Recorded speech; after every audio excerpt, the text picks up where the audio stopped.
A história de Roma Antiga. A cidade de Roma nasceu como uma pequena aldeia e se tornou um dos maiores impérios da antiguidade. Situada na Península Itálica, centro do Mediterrâneo europeu, Roma era o centro da vida política e econômica da região. Sobre a fundação de Roma. A fundação de Roma está envolta de lendas.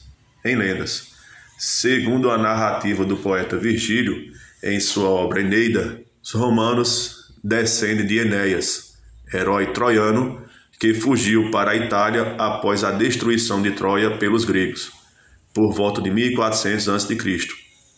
Reza a lenda que os gêmeos Rômulo e Remo, descendentes de Enéas, foram jogados no rio Tibre por ordem de Amúlio, o usurpador do trono. Os irmãos receberam a missão de fundar Roma em 753 a.C. Rômulo, após desentendimentos, assassinou Remo e se transformou no primeiro rei de Roma. Na realidade, Roma formou-se da fusão de 7 pequenas aldeias de pastores latinos e sabinos, situadas às margens do rio Tibre. Depois de conquistada pelos etruscos, chegou a ser uma verdadeira cidade-estado. A monarquia romana aconteceu de 753 a.C. a 509 a.C. Na Roma monárquica, a sociedade era formada basicamente por 3 classes sociais. Os patrícios, a classe dominante formada por nobres e proprietários de terra. Os plebeus, que eram constituídos por comerciantes, artesãos, camponeses e pequenos proprietários. Os clientes, que viviam da dependência dos patrícios e dos plebeus. Os clientes que viviam da dependência dos patrícios e os plebeus e eram prestadores de serviço. Na monarquia romana, o rei exercia funções executiva, judicial e religiosa. Era assistido pela Assembleia Curiata, que estava formada por 30 chefes de famílias do povo. Sua função mudou ao longo dos séculos, mas eram responsáveis por elaborar leis, recursos jurídicos e ratificar a eleição do rei. Em certos períodos, a Assembleia Curiata deteve mais poder que o Senado. O Senado era composto pelos patrícios, assessorava o rei e tinha o poder de vetar as leis apresentadas pelo monarca. As lendas narram os acontecimentos dos 7 reinados da época. Durante o governo dos 3 últimos, que eram etruscos, o poder político dos patrícios declinou, ou seja, os últimos reis da monarquia eram etruscos. A aproximação dos reis com a plebe descontentavam os patrícios. Em 509 a.C., o último rei etrusco foi deposto e um golpe político marcou o fim da monarquia. Então, assim, teve início a República Romana, de 509 a.C. a 27 a.C. A implantação da República significou a afirmação do Senado, o órgão de maior poder político entre os romanos. O poder executivo ficou a cargo das magistraturas, ocupadas pelos patrícios. A República Romana foi marcada pela luta de classes entre patrícios e plebeus. Os patrícios lutavam para preservar privilégios e defender seus interesses políticos e econômicos, mantendo os plebeus sob sua dominação. Então, entre 449 e 287 a.C., os plebeus organizaram 5 revoltas que resultaram em várias conquistas. Tribunos da plebe, leis das 12 tábuas, leis licínias e lei canuleia.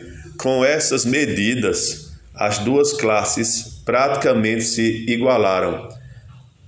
Sobre a expansão romana, durante a Guerra Púnica foram utilizados elefantes como animais de combate.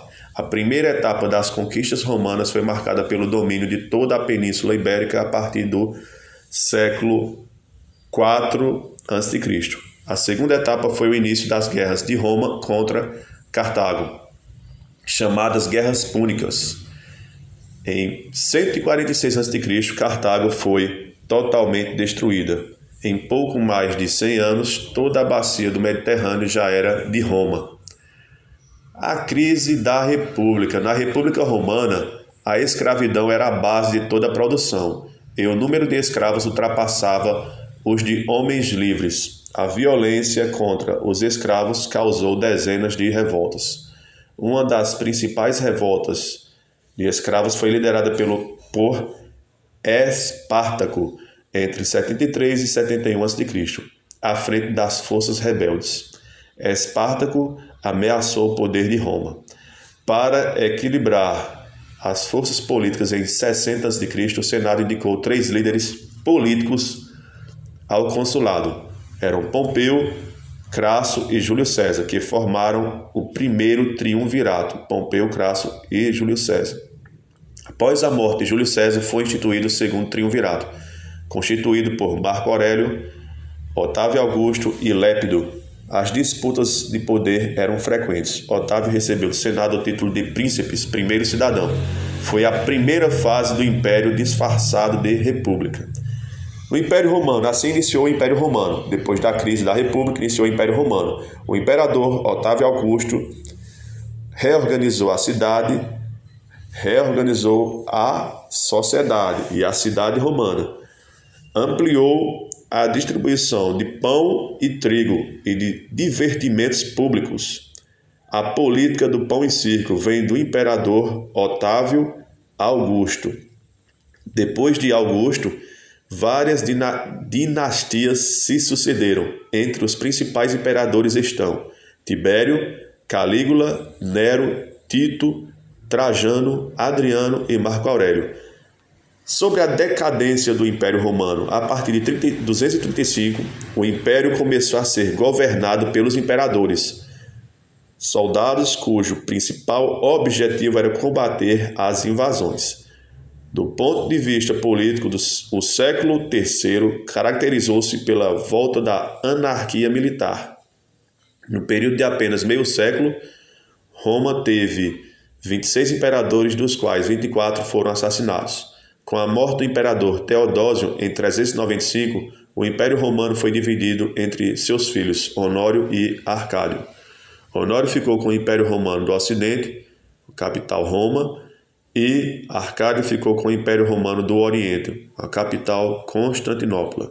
Em 476, o Império Romano do Ocidente desintegrou-se e o imperador Rômulo Augusto foi deposto.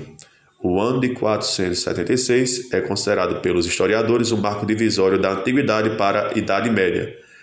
Da poderosa Roma restou apenas o Império Romano do Oriente, que se manteria até 1453.